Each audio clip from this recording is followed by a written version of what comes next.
नमस्कार दोस्तों, आपका हमारे YouTube channel MP exams by Pradeep sir में स्वागत है। हम पढ़ेंगे हिंदी शिक्षा शास्त्र और इससे संबंधित कुछ महत्वपूर्ण प्रश्न।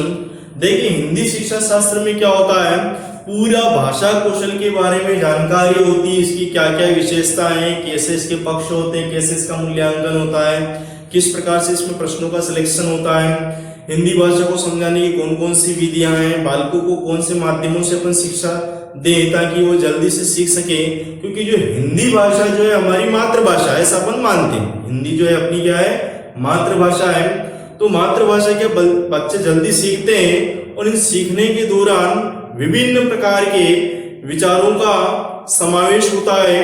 और ये जो हिंदी भाषा है अपने विचारों को संप्रेषित करने की एक सशक्त कला है। क्या है? सशक्त कला मान सकते हैं अपन, सशक्त माध्यम मान सकते हैं। तो सबसे पहले अगर आपसे पूछ लें कि भाषा क्या है, क्या पूछ ले भाषा क्या है, तो आपको पता होना चाहिए कि विचारों के संप्रेषण का एक माध्यम है। क्या है ये? विचारों के संप्रेषण का माध्यम। ठीक है, ये अपने को पता होना चाहिए। इसके बाद क्या होता है, इस भाषा के द्वारा अपने अंदर जो भी विचार आते हैं, जो भी भावनाएं आती है या जो भी इच्छाएं होती हैं, भावनाएं, विचार, इच्छाएं, इनको अपन क्या करते हैं, दूसरों को प्रकट करते हैं। क्या करते हैं? दूसरों को क्या करते हैं अपन? प्रकट करते हैं। दूसरों को प्रकट करते हैं और उन भावनाओं को अपन सामने वाले को अच्छी तरह से समझा पाते हैं। या यूं कह सकते हैं कि भाषा जो है भावों को पूर्णतः व्यक्त करने की क्षमता रखती है। भाषा जो है भावों को पूर्णतः व्यक्त करने की क्षमता रखती है। क्या रखती है? क्षमता रखती है। ठीक है, ये अपने को जानकारी में होना चाहिए। तो ये तीन बातें अपने को ध्यान में रखना है। इसके बाद आपसे पूछते हैं कि भाषा जो है कौन सी धातु से बना है ना? भाषा शब्द भाष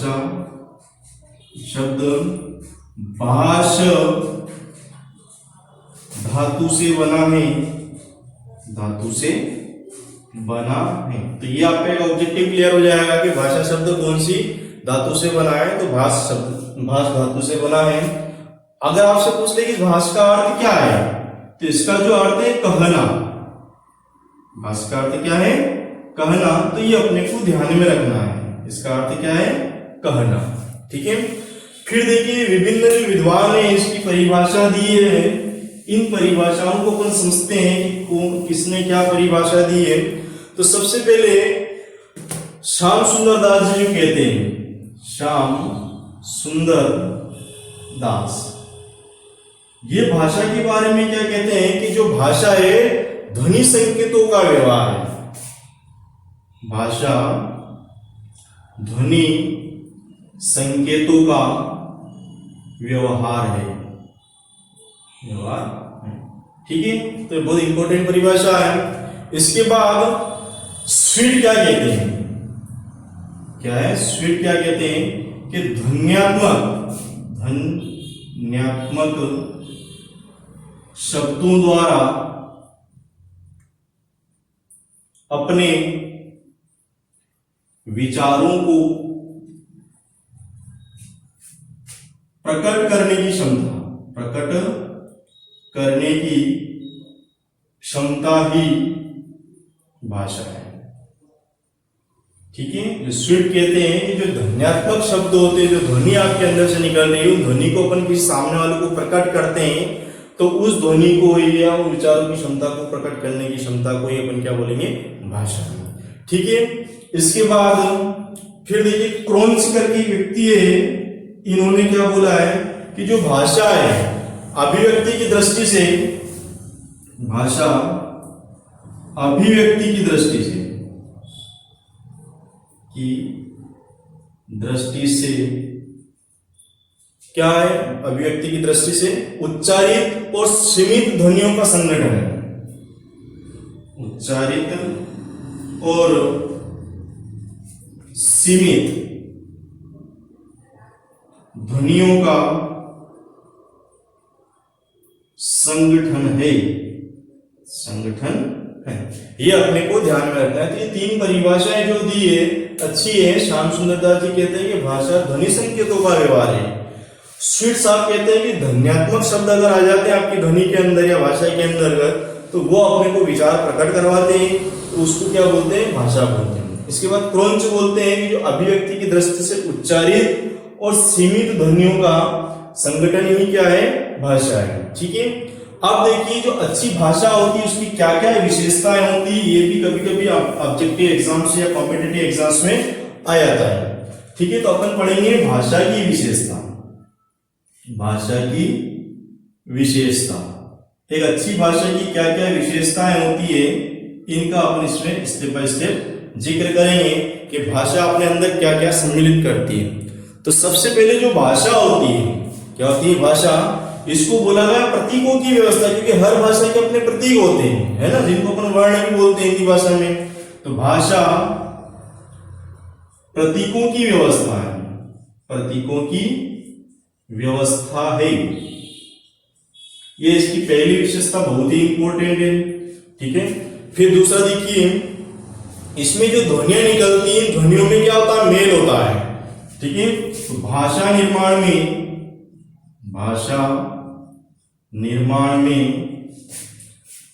ध्वनियों का मेल होता है, ध्वनियों का मेल होता है। ठीक है। दूसरी विशेषता भी इंपॉर्टेंट है। ठीक है।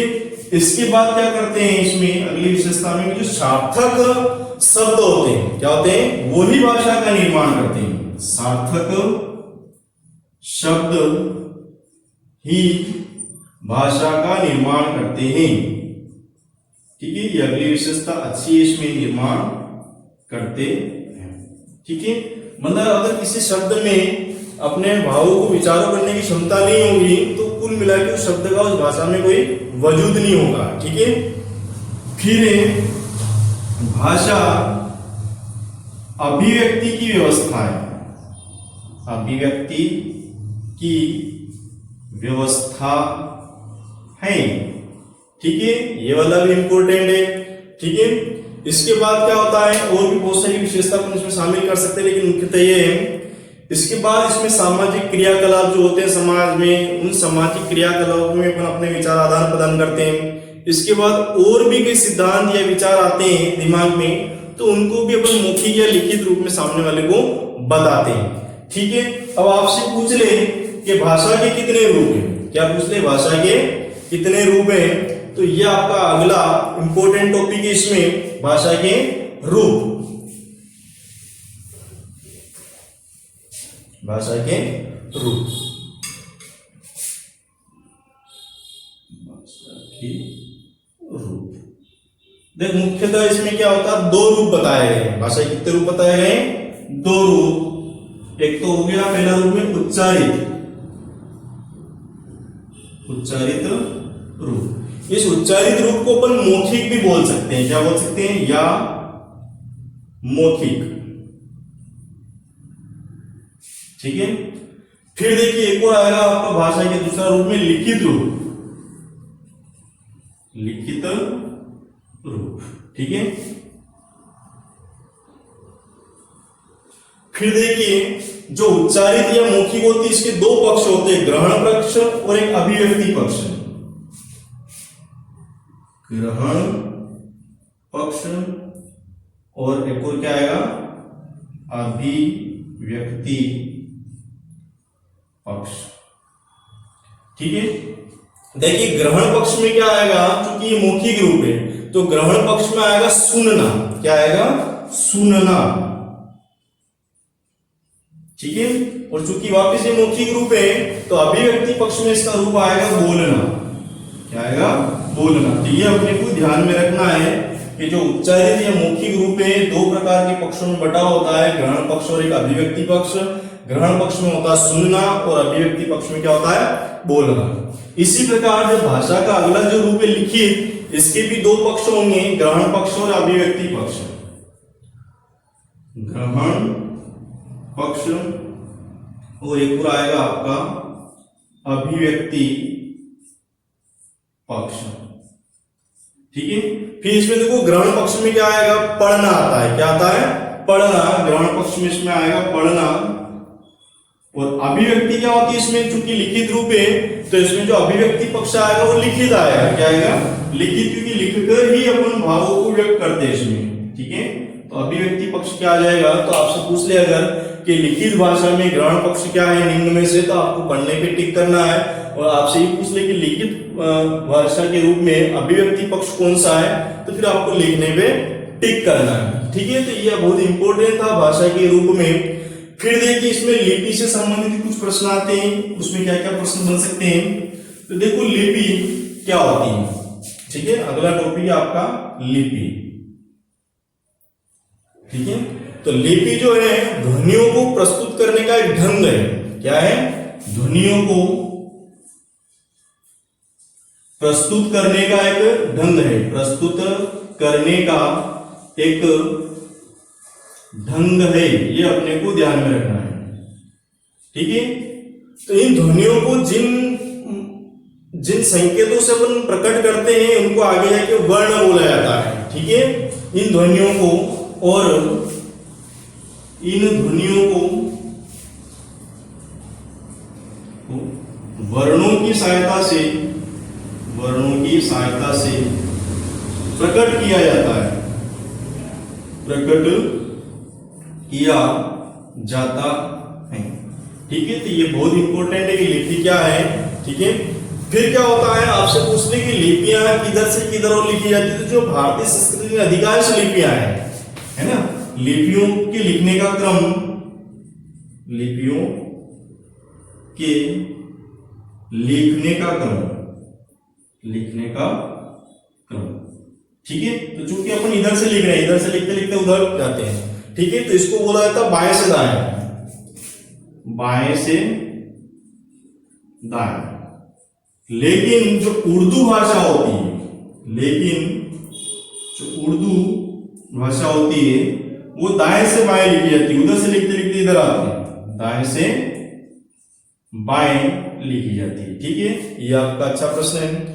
फिर क्या कभी कभी कॉम्पिटिटिव एग्जाम्स में आते हैं कि कौन सी भाषा कौन सी लिपि में लिखी जाती है। ठीक है, तो उसको देखिए आप, इसमें क्या होता है। यहां लिखते हैं अपन भाषा और यहां लिखते हैं अपन इसकी लिपि। ठीक है, पहली भाषा में अपन लेते हैं हिंदी और मराठी। क्या लेते हैं, हिंदी और एक और ले लेते हैं अपन मराठी।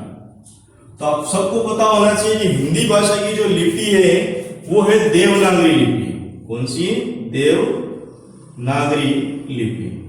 ठीक है, बहुत अच्छा प्रश्न है। फिर आपसे पूछ ले कि दूसरा नंबर पे कि संस्कृत और नेपाली भाषा की लिपि कौन सी है, तो इसकी भी आएगी देवनागरी लिपि। ठीक है, फिर ये प्रश्न आया हुआ है हिंदी भाषा के पेपर में कि जो पंजाबी भाषा है ये कौन सी लिपि में लिखी जाती है, तो इसको गुरुमुखी लिपि बोलेंगे। क्या बोलेंगे, गुरुमुखी लिपि। ठीक है, ये अपने को ध्यान में रखना है। फिर आपसे पूछ ले अगला कि अंग्रेजी हो गया, अंग्रेजी, फ्रेंच, और भी ले लो आप, जर्मन ले लो, स्पेनिश ले लो। जर्मन हो गया, स्पेनिश हो गया। तो ये जो भाषाएं कौन सी लिपि में लिखी जाती है, अगर आपसे पूछ ले तो आपको बताना है रोमन लिपि। क्या बताना है, रोमन लिपि। ये रोमन लिपि, तो ये भी आपका इंपॉर्टेंट प्रश्न है। फिर लास्ट में इसमें आपसे पूछ ले कि उर्दू,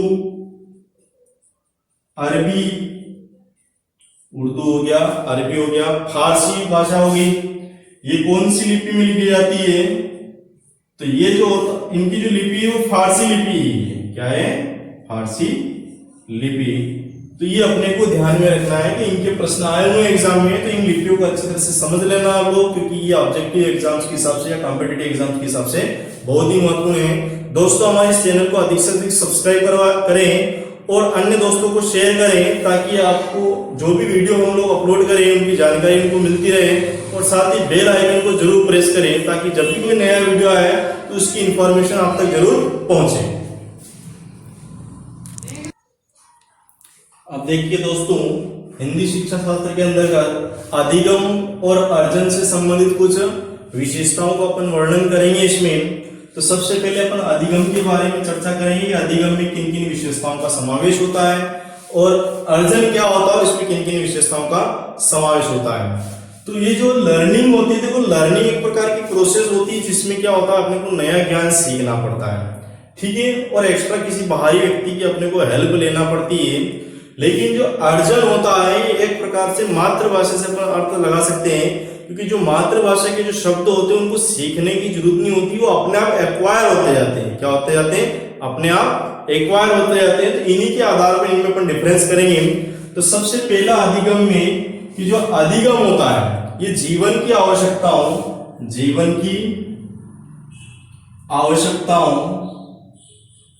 को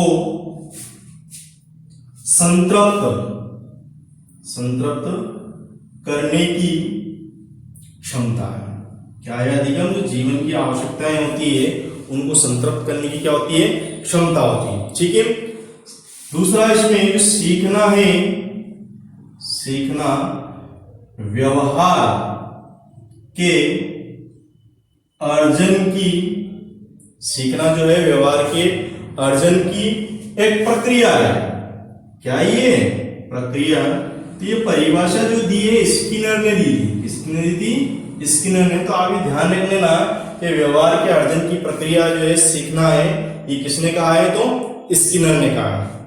फिर एक और देखिए, सीखना जो है, जो सीखने की प्रोसेस होती है, इस सीखने की प्रोसेस में बाद वाली क्रिया पर, सीखने की प्रक्रिया में बाद वाली क्रिया पर नवीन प्रक्रिया का अधिक प्रभाव रहता है। अधिक प्रभाव रहता है मतलब क्या होता है? जब सीखने के प्रोसेस में तो नए नए शब्द सीखते जाते हैं, तो उन पुरानी जो चीजें जो पुरानी चीजें अपन सीखते हैं उन पे नवीन जो चीजें सीखते हैं उनका प्रभाव अधिक रहता है। तो ये जो कहा था वुडवर्थ ने कहा था, वुडवर्थ ने कहा था, ये अपने को ध्यान में रखना। फिर जो सीखना है एक नवीन प्रक्रिया की पुष्टि है। सीखना नवीन प्रक्रिया है, इसमें क्या नई नई चीजें सीखता जाता बालक। और लास्ट है जो सीखने का अर्थ है व्यवहार में परिवर्तन भी बोल सकते हैं। सीखना व्यवहार में परिवर्तन है, तो ये क्या अधिगम की कुछ विशेषताएं थी, अपने को इनको ध्यान में रखना है और ऑब्जेक्टिव एग्जाम्स या कॉम्पिटिटिव एग्जाम्स में अपने को सही टिक लगाना है, ठीक है। अब अर्जन की तरफ चलते हैं। अर्जन के अंदर क्या क्या विशेषता आएगी, क्या क्या इसमें बातें आएगी, इनका अपन जिक्र करते हैं, ठीक है। तो अर्जन जो है, अर्जन व्यवहार संशोधन, क्योंकि इसमें नए नए संशोधन करता जाता है, संशोधन की प्रक्रिया है। क्या है? व्यवहार के संशोधन की क्या है? प्रक्रिया है, ठीक है। फिर अर्जन के द्वारा सीखे गए ज्ञान को स्थायित्व प्रदान किया जाता है। ये ध्यान रखना, स्थायित्व प्रदान किया जाता है, ठीक है। और क्या क्या विशेषता आएगी अर्जन के अंतर्गत? तो जो शिशु होता है, जो बालक होता है, उसके द्वारा जो मातृभाषा सीखी जाती है उसका भी क्या करता है? अर्जन। तो शिशु मातृभाषा का अर्जन करता है, ठीक है। तो शिशु द्वारा जो भाषा अपने आप सीखी जाती है उसका क्या करता है? वो अर्जन करता है। और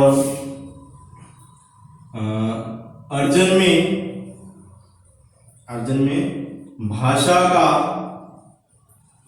आत्मसात होता है। क्या होता है? आत्मसात होता है। तो ये अर्जन के अंदर शामिल होती है। ठीक है।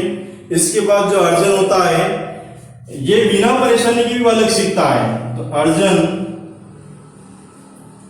में बालक बिना किसी परेशानी के सीखता है। ठीक है। तो ये अर्जन की कुछ विशेषताएं हैं, ये अपने को ध्यान में रखना है। और देखिए इसमें, फिर देखिए दोस्तों, इसमें सीखने के प्रकार प्रश्न आया हुआ है कि सीखने के कितने प्रकार होते हैं। सीखने के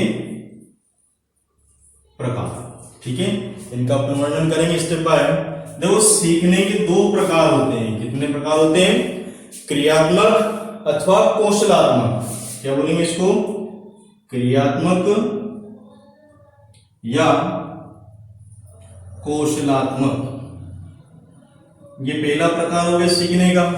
फिर दूसरा प्रकार जो आया इसमें सीखने के प्रकार में, विचारात्मक या संज्ञानात्मक। विचारात्मक या संज्ञानात्मक, ये आपके दो प्रकार के सीखने के प्रकार हैं। पहला है क्रियात्मक और दूसरा क्या है? विचारात्मक। अब क्रियात्मक में क्या होता है? इसमें जो शारीरिक क्रियाएं होती है, इसमें शारीरिक क्रियाएं शामिल है। क्या है? शारीरिक क्रियाएं शामिल है। जैसे, और इसमें और भी कर्मेंद्रियों की भी प्रधानता होती है। इसमें कर्मेंद्रियों, ये ध्यान रखना बहुत इंपॉर्टेंट है, इसमें कर्मेंद्रियों की प्रधानता होती है। ठीक है, ये अपने को ध्यान में रखना है। अब कर्मेंद्रियों की प्रधानता, जैसे उदाहरण के तौर पे मानते हैं, जैसे साइकिल चलाना हो, साइकिल चलाना, ठीक है, ये भी आपका सीखने का प्रकार है। जैसे मान लो आपको टाइपिंग सीखना हो, है ना, टाइपिंग सीखना, ये भी आपका सीखने का प्रकार है, टाइपिंग सीखना। ठीक है। तो इसमें क्या, हाथ जो कर्मेंद्रियां होती है इनकी क्या प्रधानता रहती है। अब विचारात्मक में क्या है? इसमें मानसिक क्रियाओं की प्रधानता होती है। क्या होती है? इसमें मानसिक क्रियाओं की प्रधानता, मानसिक क्रियाओं की प्रधानता। ठीक है दोस्तों, इसमें ये अपने को ध्यान में रखना है। इसमें क्या है? ज्ञानेंद्रियों के साथ साथ मानसिक क्रिया भी शामिल होती है। ठीक है, ये मस्तिष्क की विशेष भूमिका रहती है। इसमें ज्ञानेंद्रियों के साथ साथ मस्तिष्क की विशेष भूमिका होती है। विशेष भूमिका होती है, ये अपने को इसमें ध्यान रखना पड़ता है। जैसे उदाहरण के तौर पर मानते, मान लो कि तो पढ़ना हो गया, लिखना हो गया, कविता याद करना, है ना, कविता याद करना हो गया, हिसाब लगाना। ठीक है। तो ये इसमें क्या है? विचारात्मक या संज्ञानात्मक ज्ञान की क्या होती है? प्रधानता होती है। इस प्रकार के जो सीखने का प्रकार होता है उसे संज्ञानात्मक या विचारात्मक कहा गया। ये भी एग्जाम में आते रहते हैं कि इस प्रकार का ज्ञान जो होता है निम्न में से किस प्रकार का है। तो सीखने के कितने प्रकार हैं? दो प्रकार है, ये अपने को ध्यान में रखना है। ठीक है। तो एक छोटा सा टॉपिक था। फिर देखिए, कभी कभी पूछ लेता है कि सीखने के कौन कौन से नियम हैं। ठीक है, ये हिंदी भाषा के अंतर्गत पूछा जाता है कि सीखने के कितने नियम हैं। सीखने के नियम, ठीक है, ये अगला टॉपिक है इसमें सीखने के। तो इन नियमों को दो भागों में बांटा गया है, एक थार्नडाइक द्वारा प्रतिपादित और दूसरे अन्य नियम। थार्नडाइक द्वारा प्रतिपादित, और इधर आ जाएंगे आपके अन्य नियम। ठीक है। देखो, थार्नडाइक द्वारा प्रतिपादित नियम में क्या? तत्परता का नियम हो गया, प्रभाव का नियम हो गया, तत्परता का नियम। दूसरा आ जाएगा आपका प्रभाव का नियम। क्या आएगा? प्रभाव का नियम। फिर देखिए, इसमें एक अभ्यास का नियम भी आता है। इसमें अभ्यास का नियम। तो ये थार्मोडाइक द्वारा प्रतिपादित कुछ महत्वपूर्ण नियम थे। इसके बाद अन्य नियमों में जैसे पुनरावृत्ति का नियम हो गया, पुनरावृत्ति का नियम है ना, रिपीटेशन का इसमें नियम लगता है। फिर एक और इसमें नवीनता का नियम, नवीनता का नियम, नए नए ज्ञान वगैरह सीखता जाता बालक इसमें, तो ये नवीनता का नियम। इसके बाद उपयोग अनुपयोग का नियम, उपयोग या अनुपयोग का नियम और लास्ट है प्राथमिकता का नियम। क्या आएगा? प्राथमिकता का नियम। तो ये अन्य नियमों के अंतर्गत आ गए हैं। ठीक है दोस्तों, हमारे इस चैनल को अधिक से अधिक सब्सक्राइब करिए, शेयर करिए और साथ ही बेल आइकन को जरूर प्रेस करें ताकि जब भी कोई नया वीडियो आए तो आपको इसकी जानकारी मिलती रहे। फिर देखिए दोस्तों, इसमें सीखने की प्रभावशाली विधियां, सीखने की प्रभावशाली विधियां, मतलब ये एग्जाम में आता रहता है कि निम्न में से विधियां किससे संबंधित है। तो पहला आएगा करके सीखना, करके सीखना, कोई काम बार बार करोगे आप तो आप सीखोगे उसको। फिर एक और इसमें अगली विधि अवलोकन विधि, अवलोकन विधि, देख के सीखना किसी काम को, अवलोकन विधि। ठीक है। फिर परीक्षण करके सीखना, परीक्षण करके सीखना। ठीक है, ये तीसरा प्रकार है। चौथा इसमें आएगा सामूहिक विधि, सामूहिक विधि। ठीक है। पांचवा प्रकार इसमें आएगा पूर्ण विधि या प्रत्यक्षीकरण विधि, पूर्ण विधि या इसको बोलते हैं प्रत्यक्षीकरण विधि। ठीक है, एक नाम और इसका। और लास्ट देखिए व्याख्यान या वाद विवाद विधि, व्याख्यान या वाद विवाद विधि। ठीक है, तो ये इसके महत्वपूर्ण विधियां थी, अपने को ध्यान में रखना। फिर देखिए इसमें कॉम्पिटिटिव एग्जाम में और क्या क्या प्रश्न बन सकते हैं। देखो अधिगम की कुछ विशेषताएं पूछ ली जाती है, वो भी हिंदी भाषा के अंतर्गत आता है। तो ये भी देखिए अधिगम की विशेषताएं, मतलब जो लर्निंग प्रोसेस होती है उसकी क्या क्या विशेषताएं, ये इसमें अपने को ध्यान रखना है हिंदी पेडागोजी के अंतर्गत। ठीक है। तो इसमें क्या होता है, जो सीखना है ये पूछ लेता है क्या विकास है क्या, तो हाँ विकास है, ये अपने को ध्यान में रखना है। फिर पूछ लेगा कि जो सीखना है वो क्या सक्रिय है, तो सीखना जो है वो सक्रिय प्रोसेस है। ठीक है, कुछ ना कुछ सक्रिय करके सीखता जाता है। फिर पूछ ले सीखना क्या परिवर्तन है क्या, तो हाँ है, सीखना परिवर्तन है। ठीक है। फिर आपसे पूछ ले क्या सीखना समायोजन है, कि हाँ है, अपने को ये भी ध्यान रखना है कि सीखना समायोजन है ना, समय के अनुसार वो सीखता जाता है। फिर पूछते सीखना सार्वभौमिक है, सीखना क्या है सार्वभौमिक, सार्वभौमिक ना, हर जगह से कुछ ना कुछ सीखता जाता है। फिर पूछ ले क्या सीखना विवेकपूर्ण है क्या, तो सीखना विवेकपूर्ण है, विवेकपूर्ण है, ये अपने को ध्यान में रखना है। फिर सीखना जो है व्यक्तिगत और सामाजिक दोनों है, सीखना व्यक्तिगत व सामाजिक दोनों, सीखना जो है व्यक्तिगत भी और सामाजिक भी। फिर जो सीखना एक प्रकार की मानसिक प्रक्रिया है, सीखना मानसिक प्रक्रिया है, प्रक्रिया है। तो ये भी अच्छा प्रश्न है इसमें कि सीखना एक प्रकार की मेंटल एक्टिविटी है। और लास्ट है इसमें जो सीखना होता है वो एक नया कार्य है, सीखना एक नया कार्य है। तो इसकी अच्छी अच्छी विशेषताएं थी, ये एग्जाम में आई हुई है कि निम्न में से अधिगम की क्या क्या विशेषताएं हो सकती है।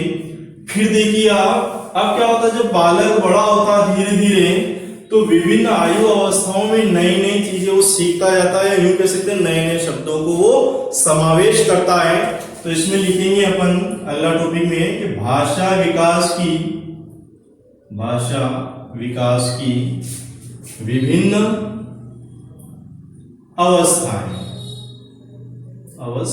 इन अवस्थाओं में किस प्रकार से बालक में भाषाओं का विकास होता है। ठीक है, तो सबसे पहला आएगा प्रारंभिक ध्वनियों की अवस्था। प्रारंभिक ध्वनियों की अवस्था में क्या होता है, यह विकास की प्रारंभिक अवस्था है। यूं कह सकते हैं कि ये जो है ध्वनियों की अवस्था वाली, ये भाषा के विकास की प्रारंभिक अवस्था है, क्योंकि इसका जो श्री गणेश होता है, इस अवस्था का जो श्री गणेश होता है वो जन्म के रुदन से प्रारंभ हो जाता है। किससे प्रारंभ हो जाता है, जन्म के रुदन से। मतलब जब बालक पहली बार होता है तो वहां ध्वनि निकलती, उस ध्वनि के साथ ही इसका प्रारंभ हो जाता है। जैसे भूख के लिए रोना, दर्द हो रहा तो उसके लिए रोना, है ना। तो भूख, प्यास, दर्द, तो इस प्रकार से जो रुदन करता है तो वहां पर क्या है, ध्वनियों की अवस्था चालू हो जाती है। ठीक है, इसके बाद दूसरी अवस्था आएगी इसमें निरर्थक शब्द उच्चारण की अवस्था। निरर्थक शब्द उच्चारण की अवस्था।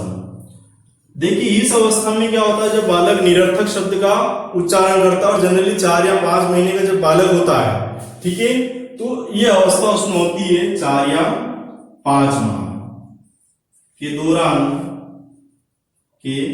दौरान निरर्थक शब्द बोलता है। मतलब मुंह से कुछ नए नए वर्ड वो निकालता रहता है या उनको बोलने का प्रयास करता है।